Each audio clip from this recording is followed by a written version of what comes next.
beer, it's good for you. Hello and welcome to the video. In this video we'll be looking at two further yeast strains from CellarScience that have recently become available across most of the Western world and beyond. CellarScience is certainly gaining a lot of popularity these days by offering very interesting and functional strains with very competitive pricing, and these two strains have a great deal to offer, as you will soon find out. So let's get into it. CellarScience Cali is the classic American dry yeast strain, Chico, sold by various yeast companies like Fermentis, which in their case is under the name of Sapphire US05, so as such this is one of the most known and used yeast strains in the world. This yeast is known for its incredibly clean and neutral profile that makes it ideal for a wide range of beer styles from hop forward to malt forward and beyond. This is certainly a great yeast to have available at any given time because it can be simply used with most beer recipes where ester production is not desired, and some will use it for other types of alcoholic beverages too, like cider or hard seltzers. The CellarScience version of this yeast first launched in the US some time ago, and the community consensus was that it performs identically to other well-known Chico yeast strains out there in the market, so offering something bulletproof, clean, that is reliable but now more budget friendly.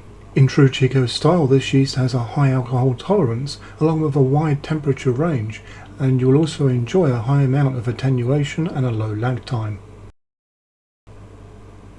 CellarScience German is another legendary classic yeast strain, this one naturally being a lager yeast from Germany. The clue is in the name there. This highly reliable bottom fermenting strain is also a well-known strain that is offered by other yeast companies already, and this for example is offered by Fermentis as 3470. This yeast strain has been used globally to ferment crisp, clean and balanced lagers and has been available since the 17th century. In regards to this CellarScience version, most users report it to be indistinguishable from 3470. However, there are some mixed opinions, with some reporting identical crisp, clean malt forward profiles, while others feel the CellarScience version throws less initial sulfur aroma during active fermentation compared to the Fermentis version. As you can see, this yeast has high attenuation, flocculation and alcohol tolerance. In regards to fermentation temperature range, CellarScience are officially in the low range here compared to 3470.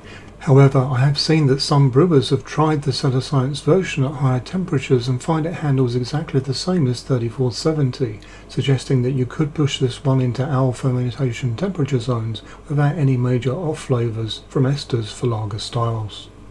Like with the vast majority of CellarScience yeast, this one is suitable for pressure fermentation too, allowing you to push those temperatures even higher.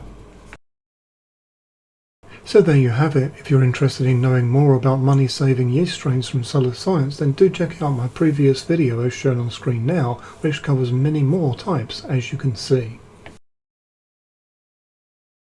I do hope that you found this video useful, informative and interesting. If so, why not consider liking and subscribing? For further support you can join the channel's Facebook group, and if you would like to support the channel then check out the channel's merchandise store, as all profits go back into the channel. Until next time, happy brewing!